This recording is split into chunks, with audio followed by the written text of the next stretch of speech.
ಕರ್ತನಲ್ಲಿ ನಮಗೆ ಅತ್ಯಂತ ಪ್ರಿಯರಾದ ದೇವಮಕ್ಕಳೆಲ್ಲರಿಗೂ ಈ ಉದಯಕಾಲ ಸಮಯದಲ್ಲಿ ಯೇಸು ಕ್ರಿಸ್ತನ ಉನ್ನತವಾದ ಶ್ರೇಷ್ಠವಾದ ಪರಿಶುದ್ಧವಾದ ನಾಮದಲ್ಲಿ ಶುಭವನ್ನು ತಿಳಿಸುತ್ತೇನೆ.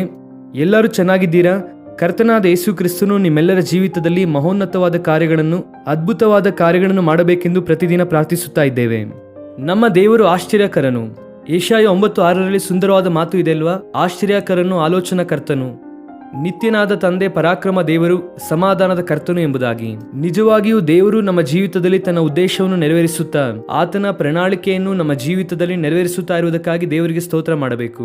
ಈ ಭೂಮಿಯಲ್ಲಿ ದೇವರ ಮಕ್ಕಳಾಗಿ ನಾವು ಯಾಕೆ ಜೀವಿಸುತ್ತಾ ಇದ್ದೇವೆ? ನಾವು ಬದುಕುವುದಕ್ಕೆ ಏನಾದರೂ ಉದ್ದೇಶ, ಕಾರಣ ಇದೆಯಾ ಅಂದ್ರೆ ಖಚಿತವಾಗಿ ಇದೆ. ಅದು ಕೇವಲ ದೇವರನ್ನು ಮಹಿಮೆ ಪಡಿಸುವಂತದ್ದೇ, ಆತನ ಮಹಿಮೆಗೋಸ್ಕರವಾಗಿ ನಾವು ಜೀವಿಸುವಂತದ್ದೇ.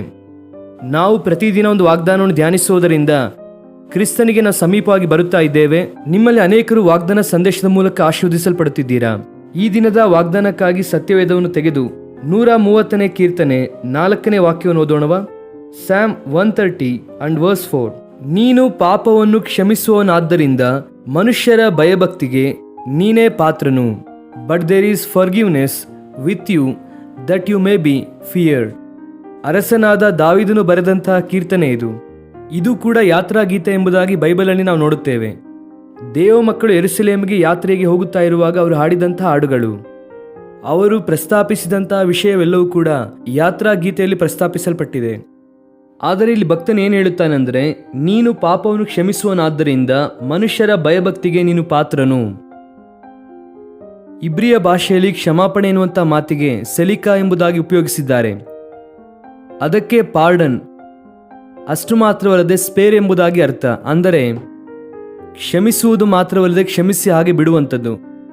ನೋಡಿ, ಕೆಲವು ಸಂದರ್ಭದಲ್ಲಿ ನೀನು ನನಗೆ ಬಹಳ ನಷ್ಟವನ್ನು ಮಾಡಿದ್ದೀಯಾ, ನಿನ್ನನ್ನು ಕ್ಷಮಿಸುತ್ತೇನೆ, ಆದರೆ ಅದಕ್ಕೆ ಸಲ್ಲಿಸಬೇಕಾದ ಕ್ರಯವನ್ನು ನೀನು ಸಲ್ಲಿಸಬೇಕೆಂದು ಹೇಳುತ್ತಾರೆ.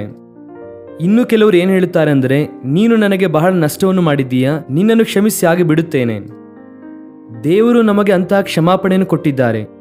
ವಾಸ್ತವವಾಗಿ ಯಾವ ಭೇದವೂ ಇಲ್ಲ, ಎಲ್ಲರೂ ಕೂಡ ಪಾಪ ಮಾಡಿ ದೇವರ ಮಹಿಮೆಯನ್ನು ಹೊಂದದವರಾಗಿ ಇದ್ದಾರೆ ಎಂದು ರೋಮ 3:23 ನಾವು ಓದುತ್ತೇವಲ್ವಾ?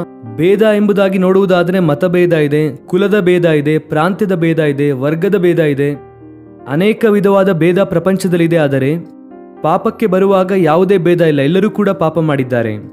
ದೇವರು ಮಹಿಮೆಯನ್ನು ಕೊಡಬೇಕೆಂದು ಆಶಿಸಿದರೂ ಆ ಮಹಿಮೆಯನ್ನು ಹೊಂದದಂತೆ ಆ ಮಹಿಮೆಗೆ ದೂರವಾಗಿ ನಾವು ಜೀವಿಸುತ್ತಾ ಇದ್ದೇವೆ. ಆದರೆ ಯೇಸು ಕ್ರಿಸ್ತನು ಈ ಲೋಕಕ್ಕೆ ಬಂದು ಶಿಲುಬೆಯಲ್ಲಿ ಆತನು ಮರಣಿಸಿ ತನ್ನ ಪ್ರಾಣವನ್ನು ಆತನು ನಮಗೋಸ್ಕರ ಅರ್ಪಿಸಿ ಆತನ ಅಮೂಲ್ಯವಾದ ರಕ್ತವನ್ನು ಆತನು ನಮಗೋಸ್ಕರವಾಗಿ ಸುರಿಸಿದ್ದಾರೆ. ವಿಮೋಚನೆಯನ್ನು ಆತನು ನಮಗೆ ಉಚಿತವಾಗಿ ಕೊಟ್ಟಿದ್ದಾರೆ. ಭಕ್ತನಾದ ಪೌಲನು ಕೂಡ ಇದೇ ವಿಷಯವನ್ನು ಪ್ರಸ್ತಾಪಿಸುತ್ತಾ ಎಫೆಸದವರಿಗೆ 1ನೇ ಅಧ್ಯಾಯದಲ್ಲಿ ಹೇಳುತ್ತಾರೆ, ಯೇಸು ಕ್ರಿಸ್ತನಲ್ಲಿ ನಮಗೆ ವಿಮೋಚನೆ ಇದೆ ಎಂಬುದಾಗಿ ಹೇಳುತ್ತಾರೆ. ವಿಮೋಚನೆ ಅಂದರೆ ಅರ್ಥ ಏನೆಂದರೆ, ನಮ್ಮ ಪಾಪಗಳಿಗೂ ನಮ್ಮ ಅಪರಾಧಗಳಿಗೂ ಕ್ಷಮಾಪಣೆ ಇದೆ ಎಂಬುದಾಗಿ ಭಕ್ತನಾದ ಪೌಲನಲ್ಲಿ ಪ್ರಸ್ತಾಪಿಸುತ್ತಾರೆ. ಪೇತ್ರನು ಹೇಳುತ್ತಾರೆ, ನಿಮ್ಮಲ್ಲಿ ಯಾರು ಕೂಡ ಬೆಳ್ಳಿ ಬಂಗಾರದಿಂದ ಬಿಡಿಸಲ್ಪಟ್ಟಿಲ್ಲ. ಪೂರ್ವದಲ್ಲಿದ್ದಂತಹ ದಾಸರನ್ನು ಬೆಳ್ಳಿ ಬಂಗಾರವನ್ನು ಕೊಟ್ಟು ಬಿಡಿಸುತ್ತಾ ಇದ್ದರು ಅಥವಾ ಬಂಗಾರವನ್ನು ಉಪಯೋಗಿಸುತ್ತಾ ಇದ್ದರು. ಆದರೆ ದೇವ ಮಕ್ಕಳಾದಂತಹ ನಾವು ಪಾಪದ ದಾಸತ್ವದಿಂದ, ಅಪರಾಧದಿಂದ, ಶಾಪದಿಂದ, ಬಂಧನದಿಂದ ಬಿಡುಗಡೆ ಹೊಂದಿದ್ದೇವೆಂದರೆ ಅದು ಬೆಳ್ಳಿ ಬಂಗಾರದಿಂದ ದೊರಕಿದಂಥದ್ದಲ್ಲ. ಹಣದಿಂದ ಅದು ಸಾಧ್ಯವಿಲ್ಲ, ಆಸ್ತಿ ಪಾಸ್ತಿಯಿಂದ ಅದು ಸಾಧ್ಯವಿಲ್ಲ. ಆದರೆ ದೇವರು ತನ್ನ ಅನಾದಿ ಕೃಪೆಯಿಂದ, ಬೈ ಇಸ್ ಇಮ್ಮೆಜರಬಲ್ ಗ್ರೇಸ್, ದೇವರು ನಮ್ಮನ್ನು ರಕ್ಷಿಸಿ ಪಾಪ ಕ್ಷಮಾಪಣೆಯನ್ನು ಅನುಗ್ರಹಿಸಿದ್ದಾರೆ. ದೇವರ ಬಳಿಯಲ್ಲಿ ಅಮೂಲ್ಯವಾದಂಥ ಆತ್ಮಿಕ ಆಶೀರ್ವಾದವು ಲಭಿಸುತ್ತದೆ. ಪ್ರಪಂಚದಲ್ಲಿ ಅನೇಕರು ಈ ದಿನದಲ್ಲಿ ಸಂತೋಷಕ್ಕಾಗಿ, ಆನಂದಕ್ಕಾಗಿ, ಸಮಾಧಾನಕ್ಕಾಗಿ, ಪಾಪ ಕ್ಷಮಾಪಣೆಗಾಗಿ ಎಲ್ಲೆಲ್ಲ ಹುಡುಕುತ್ತಾ ಇದ್ದಾರೆ. ಯಾವುದ್ಯಾವುದೋ ಪ್ರಾಂತ್ಯದಲ್ಲಿ ತಿರುಗುತ್ತಾ ಇದ್ದಾರೆ, ಎಷ್ಟೋ ಪ್ರಯಾಸ ಪಡುತ್ತಾ ಇದ್ದಾರೆ. ತಮಗಿರುವಂಥದ್ದೆಲ್ಲವನ್ನು ಕೂಡ ತ್ಯಜಿಸಿ ಅದನ್ನು ಹಾಗೆ ಬಿಟ್ಟು ಎಷ್ಟೋ ಪ್ರಾಂತ್ಯಗಳಿಗೆ ತಿರುಗಾಡುತ್ತಾ ಪಾಪ ಕ್ಷಮಾಪಣೆಯನ್ನು ಹೊಂದಬೇಕೆಂದು, ಶಾಂತಿ ಸಮಾಧಾನ ಹೊಂದಬೇಕೆಂದು ಪ್ರಯಾಸ ಪಡುತ್ತಾರೆ. ಆದರೆ ಅವರಿಂದ ಆಗುತ್ತಿಲ್ಲ. ದೇವರ ಬಳಿಯಲ್ಲಿ ಮಾತ್ರವೇ ಕ್ಷಮಾಪಣೆ ಇದೆ. ಯಾಕಂದರೆ ಮನುಷ್ಯ ಕುಮಾರನಿಗೆ ಈ ಲೋಕದಲ್ಲಿ ಕ್ಷಮಿಸುವಂತ ಅಧಿಕಾರ ಇದೆ ಎಂಬುದಾಗಿ ವಾಕ್ಯವು ನಮಗೆ ತಿಳಿಸುತ್ತದೆ. ಒಬ್ಬ ಮಾನವನು ಪಾಪ ಮಾಡುವಾಗ ಆತನು ದೇವರಿಗೆ ವಿರುದ್ಧವಾಗಿ ಪಾಪ ಮಾಡುತ್ತಾನೆ. ಯಾಕಂದರೆ ಮನುಷ್ಯನಿಗೆ ಪಾಪ ಮಾಡಬೇಡ ಎಂಬುದಾಗಿ ಹೇಳಿದ್ದು ದೇವರೇ. ಆದ್ದರಿಂದ ಮನುಷ್ಯನಿಗೆ ಒಂದು ಮಾರ್ಗವನ್ನು ನೇಮಿಸಿದ್ದು ದೇವರೇ. ಆದ್ದರಿಂದ ಯಾವುದೇ ವ್ಯಕ್ತಿಯಾಗಲಿ ಯಾವುದೇ ರೂಪದಲ್ಲಿ ಪಾಪ ಮಾಡಿದರೂ ಕೂಡ ಅಲ್ಟಿಮೇಟ್ ಆಗಿ ದೇವರಿಗೆ ಅವಿಧೇಯನಾಗಿ ಪಾಪ ಮಾಡುತ್ತಾನೆ, ದೇವರಿಗೆ ವಿರುದ್ಧವಾಗಿ ಪಾಪ ಮಾಡುತ್ತಾನೆ. ಆದ್ದರಿಂದ ಕ್ಷಮಾಪಣೆಯು ಬರಬೇಕು ಅಂದರೆ ಆತನಿಂದಲೇ ಬರಬೇಕು. ಕ್ಷಮಾಪಣೆಯು ದೇವರಿಂದಲೇ ದೊರಕುತ್ತದೆ. ಯಾವಾಗ ನಮ್ಮ ಪಾಪದ ನಿಮಿತ್ತವಾಗಿ ನಾವು ಪಶ್ಚಾತ್ತಾಪ ಪಟ್ಟು ಯೇಸು ಕ್ರಿಸ್ತನು ನನ್ನ ಪಾಪದ ನಿಮಿತ್ತವಾಗಿ ಶಿಲುಬೆಯಲ್ಲಿ ಮರಣಿಸಿದ್ದಾರೆ, ಅಮೂಲ್ಯವಾದ ತನ್ನ ರಕ್ತವನ್ನು ನನಗೋಸ್ಕರ ಸುರಿಸಿದ್ದಾರೆಂಬುದಾಗಿ ನಂಬಿ ಬರುತ್ತೀರೋ, ಕರ್ತನು ತನ್ನ ರಕ್ತದಿಂದ ನಮ್ಮನ್ನು ತೊಳೆದು ಪರಿಶುದ್ಧರನ್ನಾಗಿ ಮಾಡುತ್ತಾರೆ. ಆದ್ದರಿಂದ ನಾವು ದೇವರಿಗೆ ಸ್ತೋತ್ರ ಮಾಡೋಣ. ಕ್ಷಮಾಪಣೆ ಎನ್ನುವಂಥದ್ದು ದೇವರಿಂದ ದೊರಕುವಂಥದ್ದಾಗಿದೆ. ಶಾಂತಿಯು ಆತನಿಂದ ದೊರಕುತ್ತದೆ, ಸಮಾಧಾನ ಆತನಿಂದ ದೊರಕುತ್ತದೆ, ಆಶೀರ್ವಾದವು ಆತನಿಂದ ದೊರಕುತ್ತದೆ. ಈ ದಿನ ನೀನು ಯಾವ ಕಷ್ಟದಿಂದ ಸಫರ್ ಆಗುತ್ತಾ ಇದ್ದೀಯೋ, ಗಲಿಬಿಲಿಯಿಂದ ಇದ್ದೀಯಾ, ಭೀತಿಯಿಂದ ಇದ್ದೀಯಾ, ಹೃದಯದಲ್ಲಿ ಶಾಂತಿ ಸಮಾಧಾನ ಇಲ್ಲದವನಾಗಿದ್ದೀಯಾ, ಅಥವಾ ದೇವರಿಂದ ಆಶೀರ್ವಾದಕ್ಕೋಸ್ಕರವಾಗಿ ಎದುರು ನೋಡುತ್ತಾ ಇದ್ದೀಯಾ, ತವಕಿಸುತ್ತಾ ಇದ್ದೀಯಾ, ಕಮ್ ಟು ಜೀಸಸ್.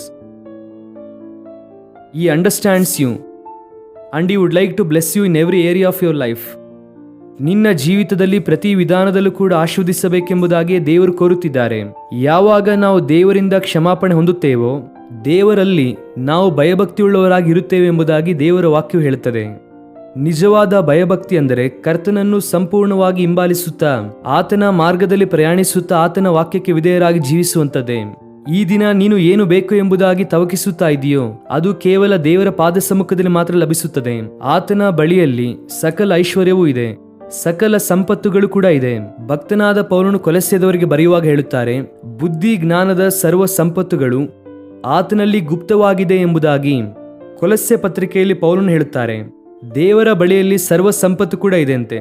ರಾಂಗ್ ಪ್ಲೇಸಲ್ಲಿ ಇಲ್ಲಿಯ ತನಕ ಹುಡುಕಿದ್ದೀಯೇನೋ, ಆದರೆ ಈಗ ದೇವರ ಬಳಿಗೆ ಬರುವುದಾದರೆ ಆತನು ಸಂಪೂರ್ಣವಾದ ಸಮಾಧಾನದಿಂದಲೂ ಸಕಲ ಆಶೀರ್ವಾದವನ್ನು ದಯಪಾಲಿಸುತ್ತಾರೆ.